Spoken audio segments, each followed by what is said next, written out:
get people in and out. I'm going to admit a couple people here and we will get our time together started. Looks like people are joining. Connor, you can kind of monitor the waiting room and make sure we admit people as we go today. Thanks for those of you that are with us here today. We're going to talk about solutions and supports for district initiatives, priorities, and challenges. If I haven't met you before, hi there. My name is Rachel Kruzlo. I'm a territory director here for Missouri. I also support 4 other states and kind of the north central region of the US. My contact information is on the screen, so feel free to reach out to me if you do have any questions today, tomorrow, next week. With me today is my sidekick, Connor. Connor, do you want to introduce yourself and tell us a little bit about your role with TextHelp?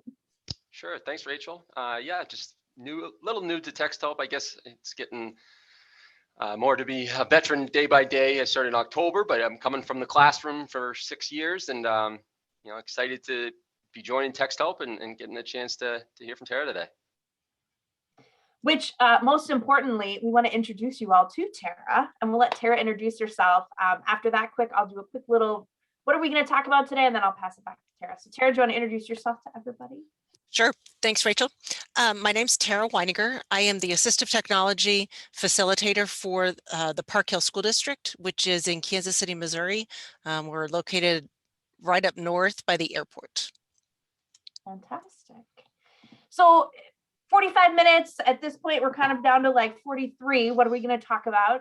We've clearly done introductions. I'm doing the agenda right now, but we're mostly going to spend the day talking to Tara about her district overview and the story specifically around mapping priorities and initiatives to the adoption of assistive technology, educational technology district-wide. So it's going to be mostly Tara sharing about her and her district and her story, which I'm really excited for you all to hear.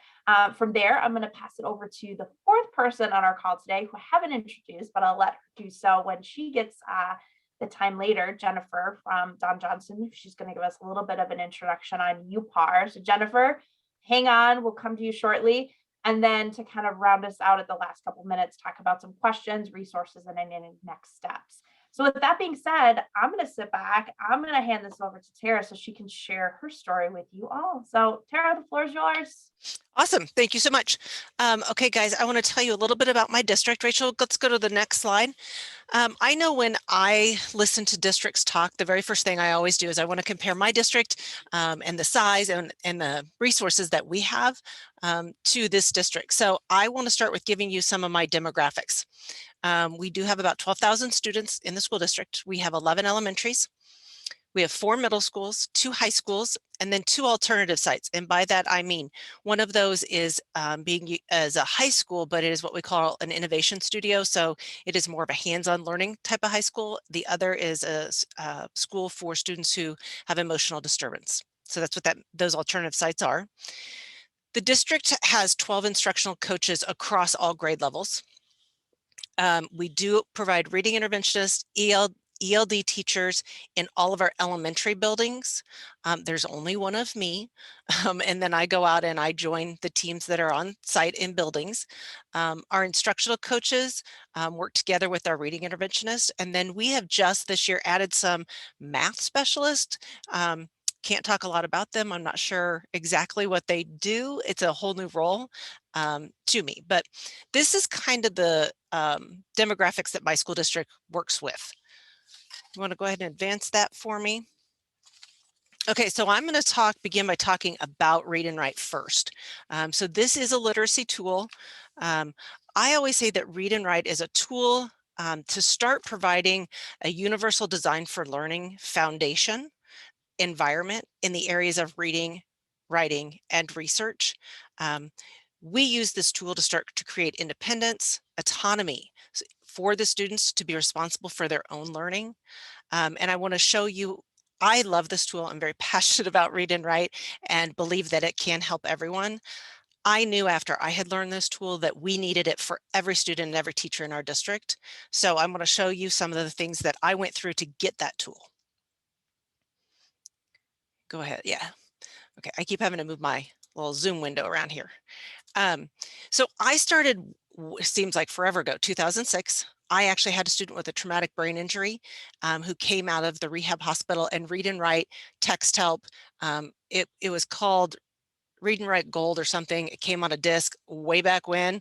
And we started using that with him in 2006. And I quickly was like, wait a minute, I got some other kiddos that this would help. So we started expanding. And in 2009, I started using it with more and more of my students on IEPs. Well, through that process, somebody sees that you have a tool and it's making life easier for a student. Then all of a sudden they're inquiring, why can't this student use it? Why can't this student use it? So I started having conversations with my director at the time about, I was seeing a need. I see a need for this tool with more and more people. So finally, by 2013, I worked with my director of technology, and he agreed that I could do a trial for an entire middle school. That trial lasted about half a year, was the second half of the year.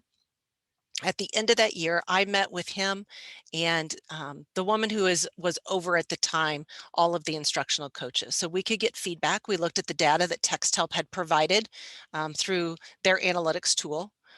We had conversations. Of course, it comes down to money. I mean, in the end, how much was it going to cost? I didn't have success that year, so I kept working at it.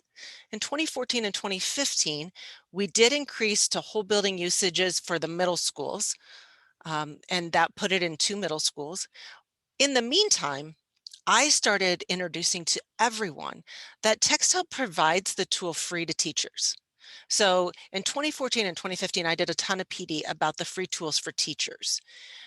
But in that, students can have it free for 30 days. So we started using the tool for 30 days to be able to get more data, more proof that the tools would work and create autonomy and independence, moving towards the kids being in control of their own learning. With that, at the end of that school year, we had some more meetings and we were successful that year and being able to get the tool purchased for the entire district. We made the purchase, and all of the staff who were involved in these meetings did agree that purchasing the tool K through 12 was the best way to go. We are a one-to-one school district, and we went one-to-one K through 12 in 2015. So it was kind of a no-brainer to just buy it for everybody and put it on every device. And then the other side of my slide here is that 2015 to 2016, we purchased it. We did a ton of professional development. We had to teach teachers how to support the learners. I had my instructional coaches help me with that. We had lots of buy-in. We focused on secondary and then moved back to the elementary. But in 2018, our district went through one of those cycles where they had to rewrite their district strategic plan. In doing that and being part of that process, the district was outlining the goals, and they have defined them in 2 goal areas. Each student would graduate with college and career readiness and be life ready to ensure success for all students regardless of background. We are able to use the fact that we have TextHelp's Read and Write tool to support both of those goals, and our students are using them to become college, career, and life ready. You want to go ahead and advance the slide for me? And then we have OrbitNote, and this was kind of a game changer, or it enhanced our mission even further to provide even a more universal design for learning environment for our students. OrbitNote is interactive. It creates a very welcoming environment, making all PDFs accessible. If you'll advance that for me, Rachel. What happens is it makes PDFs able to be annotated on. So when COVID happened, as all of us experienced, our teachers started having requests from the technology department because they had to have the students working differently, being on an online platform all the time. So teachers were actually going out and finding software that would allow them to make their PDFs writable. And they were coming to technology with request after request. So I got looped into that conversation because I do have a collaborative relationship with the technology department. And I said, well, hey, wait up. We already have this tool in TextHelp. And at the time it was called PDF Reader. And I was teaching people, or trying to teach people through COVID and online how to use it. And then it switched over and became OrbitNote. And it has really made it so that all staff are pleased with how PDFs can be annotated. Students can do the annotations, they can submit their work. Um, it's just been a great addition from TextHelp to our arsenal of tools for our students and teachers. It does meet our need for inclusion and accessibility to reach that UDL environment. Tools is one piece of our UDL environment, and both of these are great tools for that. Thank you. So I'm hoping that you want to pursue this as much as I did with your school districts. And so I wanted to share the priorities when I was meeting with staff, doing the trainings, to keep it student focused. What is going to be the best for our students? That's always a school district's mission. This tool applies to everyone. I know sometimes we want to talk about how it applies to special education. But I have really found that it applies to everybody. Everybody uses a different aspect of the tools for what their needs are, right? Sometimes that's an ELD student. Sometimes that's a student who needs something read to them. Sometimes it's, I oddly enough, I have several students with rheumatoid arthritis and it makes their lives to complete work better. But most of my students in that situation with those physical disabilities, they are in gifted classes. They have to be able to provide the knowledge that they have to be able to get the AP credit or the dual credit. This tool allows them to be able to complete the exact same work as everybody else and makes it accessible. I would encourage you, if you're going to pursue a school district, wanting to look at how it demonstrates the most impact. How does it support the district's initiatives? How does it support their strategic plans? And then district curriculum. If you can cohesively link those things all together for the individuals who make those critical decisions to spend that money, if they can link all those things together, your chances of them hearing you are greater, because it all has to come together full circle for them. One of the biggest points that I was able to use was that by having this tool, we could actually work towards reduction of support staff while building independence for our students. If students have the ability to have their own learning needs met by using this toolbar, then we wouldn't need so many teaching assistants walking around reading assessments. We wouldn't need to have staff writing for students. We wouldn't need to have staff monitoring those things. We wouldn't need staff to do the research for kids. So it was helping me in my argument that although we were going to spend money in tools, we actually would be able to start reducing staff. In particular, our high schools. Our high schools were just full of staff members who sat around and did nothing but provide accommodations that students could do themselves now through this toolbar. So that helped me a lot. And then I looked at the data. TextHelp does provide an analytic tool in which I am able to monitor, and I do monitor it every couple weeks to see which tools are being used the most. That helps me when I do professional development, which I offer 4 times a year on the toolbar, and how teachers can use it more effectively. By having that information, it shapes the way I offer that professional development to them so they can then support students. I think one of the things that I have left off is that the other thing that helped me in the district's strategic plan was that in the past couple years, TextHelp's software rolled out being able to work in a lockdown browser. So TextHelp works seamlessly within our educational platform of Schoology. But within that, our teachers now have the option to assess kids in a lockdown browser, but they can still have tests read to them. They still can have access to Screen-Shader. And by having those two things, the district has continued to have the buy-in that this tool is the most successful in providing those needs. The other thing that I think I probably glossed too quickly over is that many of our students in our district are pushed to go to secondary education.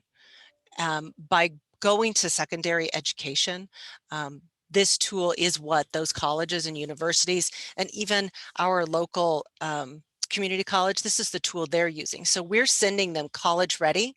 They already know how to use this tool to get their needs met. So I think I might have been talking too fast and skipped over those. So I wanted to make sure I hit those points.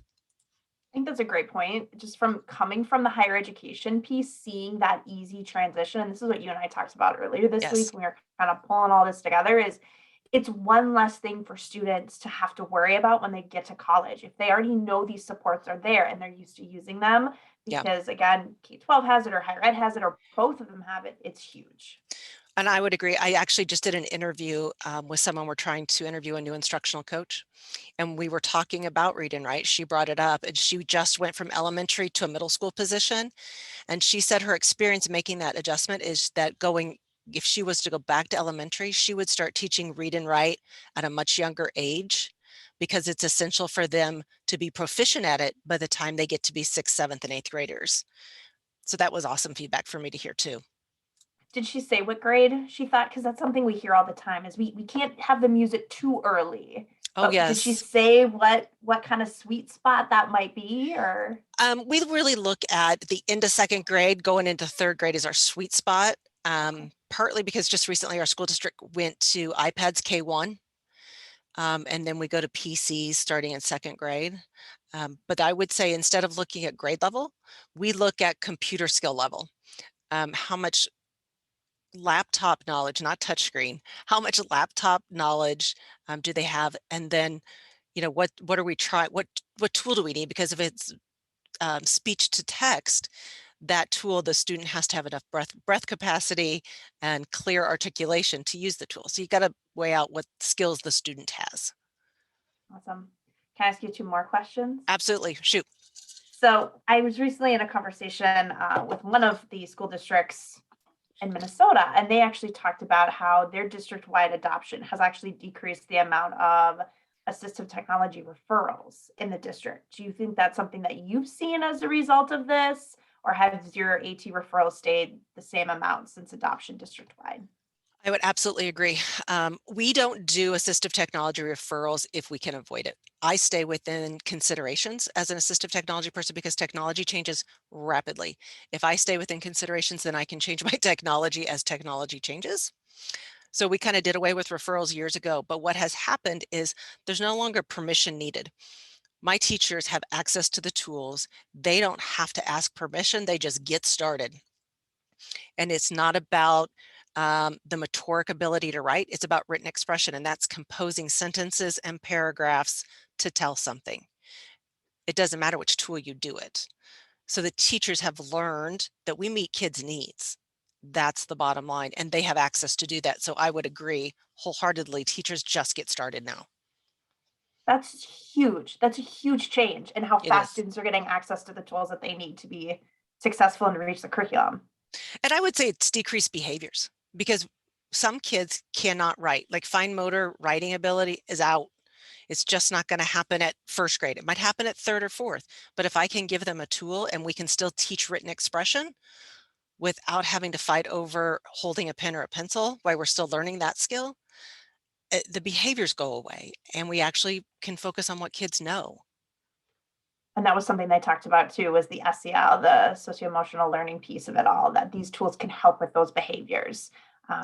Behaviors, communication, as we know in the classroom. So before I ask my last question, you, Tara, if there's other questions out there, feel free to throw them into the chat and we'll read them off to Tara before we pass things over to Jennifer. So we'll see what comes in. But while those thoughts are percolating, going back to your point about demonstrating that impact on your district initiative, your strategic plan, and your curriculum, was there a process you followed? Did you like pull the initiatives off your website that you have or the paperwork you got and highlight them and mark them up? Did you come up with a report that you gave to your administrators? Did you do how did you put this all together for them so that they understood? I did pieces of all of those. Yes.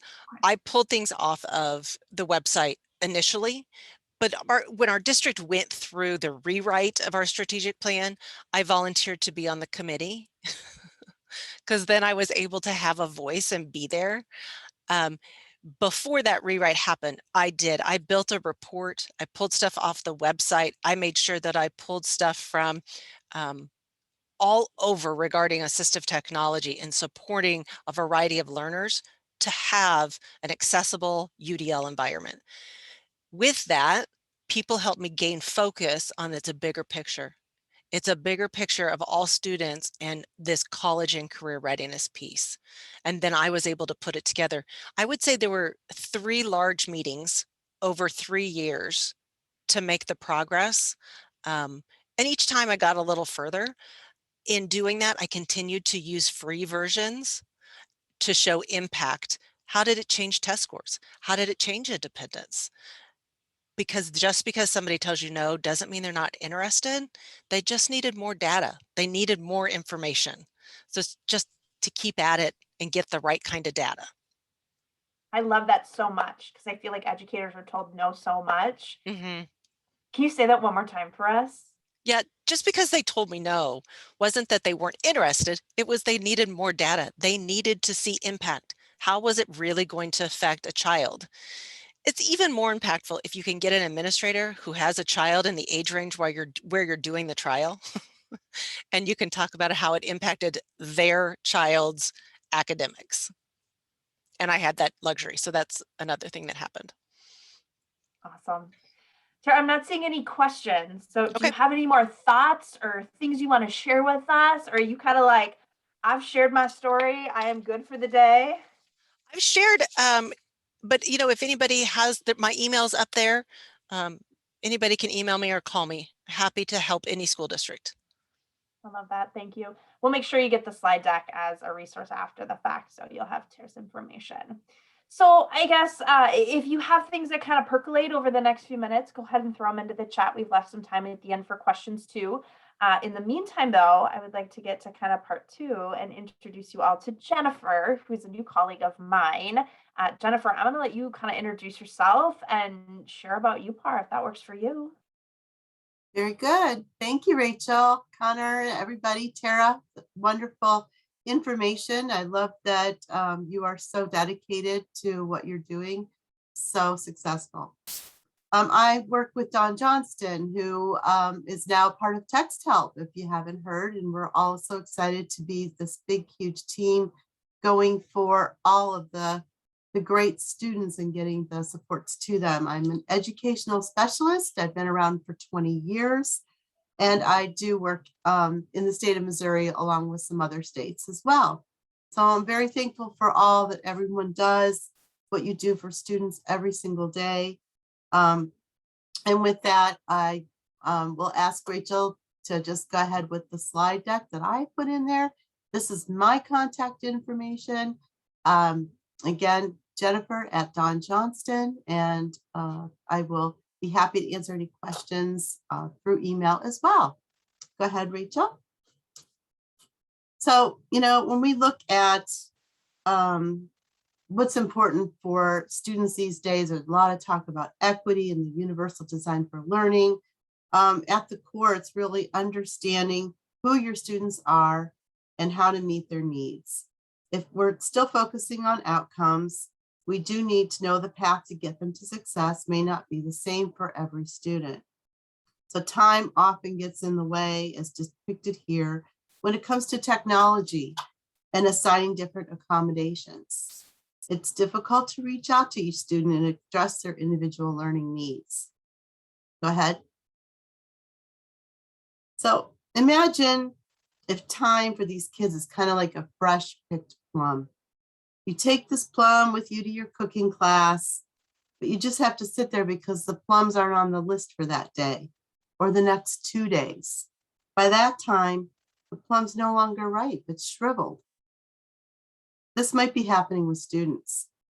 And if students are not engaged, they start to feel less a part of the classroom and they fall behind. Go ahead. Okay, and then now, if you see this image here, it's really only a 50-50 chance that without proper data, that students are not going to get the right accommodations for reading. UPAR technology will help you ascertain whether an accommodation will bring them greater success and will help remove learning barriers and access grade level material. If you think about everything that Tara went through for a few years, and having even additional data might have helped as well in getting the administrator to, you know, really look at that information and not say no, or maybe get to a yes much quicker. Go ahead. So what is UPAR? UPAR is a web-based version of PAR. If you're familiar, Denise DeCoste made PAR, the Protocol for Accommodations in Reading, and UPAR is the technology version. So it delivers an efficient, easy, research-driven tool for administration and staff to determine the most effective reading accommodation for students. And it builds on present levels of performance, on standardized reading evaluations to compare the effectiveness of reading accommodations. So it was really helping teachers make those informed decisions. And if we recall on Tara's priority slide, it also would be right in there with the student focused, that it applies to everyone, and it demonstrates impact. So all of those things on that slide would also be very, very indicative to what UPAR is about. Go ahead. So you may have some student that is like Nichelle here. She's a student that we've worked with in our Don Johnston time. So how can you help find a student like Nichelle? She's a struggling reader. She wasn't able to keep up pace with the rest of their class. She was already a freshman at this point, and she knew she was struggling, and she was not even coming close to comprehending what she read. At that time, she was pulled out of the classroom and was given intensive intervention. But once the team did UPAR, they determined that a read aloud accommodation would benefit, and she was able to catch up in the classroom and graduate with stellar scores. Okay. So UPAR is set up for each student with their grade level and then already known reading grade level. UPAR then furnishes different passages, and those passages come below and above what the students are reading. And then those three formats is shown here: independent, human, and text reader. Those passages all come in those different ways. And after each passage, a series of comprehension questions are answered by the student. And then this gives you that needed data. Go ahead, Rachel. Thank you. So this is kind of an example of the data that you will find after the protocol is given. The colors indicate go, stop, and caution, much like a stoplight. And for this student here, Fisk, you can see by the green that he can now move to grade level content with the aid of a human reader or a text reader. So that little head there by the 5, that's his grade level. And then the 2 below there with the little book, that is his reading grade level. So when he took this PAR protocol, it kind of shows what helps. Silent read, not so much. Human audio, he got to 100% at his grade level.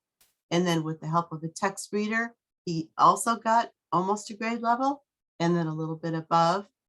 Again, with the human reader, even more so. So you'll see that as Fisk acclimates to using a text reader more often, that future protocol perhaps will see these percentages in the green move up. Okay, go ahead. So here's just a summary that you can see, which shows how students can do better from accommodation. So in the chat box now, I was thinking of sharing the UPAR website with you, but I don't have access to it the way my bar is. But if you just go to donjohnston.com, and then there's a product button, and you'll see UPAR, you can find out lots and lots of information. And my very last contribution today is a quick uplifting video. These are students that are hearing about their UPAR scores. I'll leave you with that. And if there's any questions after, I'll still be here. Let's see if I can get the video to play quick the right way so that you can hear it. If not, I'll make sure that we share this out so everybody can. Perfect. listen Thank you, to it. Rachel. So let me see. I'm going to play it. Connor, can you let me know, or Jennifer, if you can hear it? If not, I'll make sure we just get the video. Oh.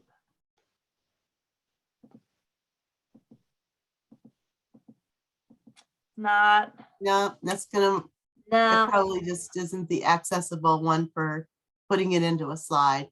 So yeah, we'll just share it out when we send out the follow-up. I'll make sure you get the video and also the link that Jennifer shared as well. So Perfect. thank Jennifer, you. thank you for sharing that. If there's any questions for Jennifer, I see that we do put the link in the chat. So that was awesome. Thank you.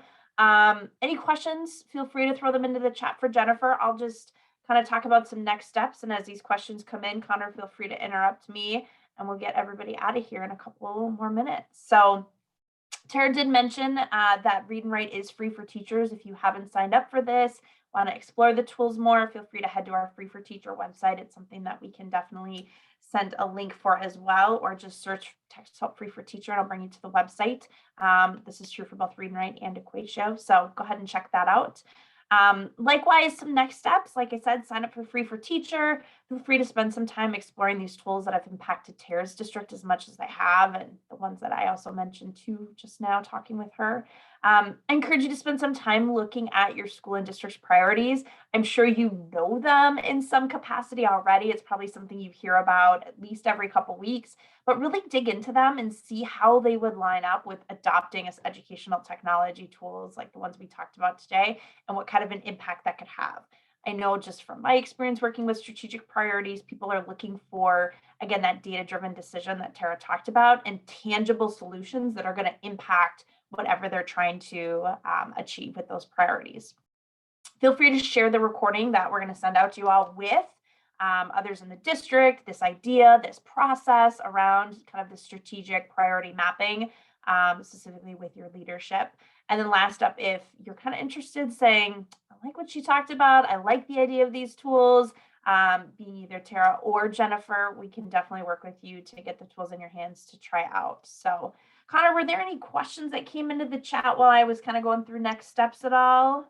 No, nothing that I saw. I did put the Free for Teacher link in there as well, but no questions right now.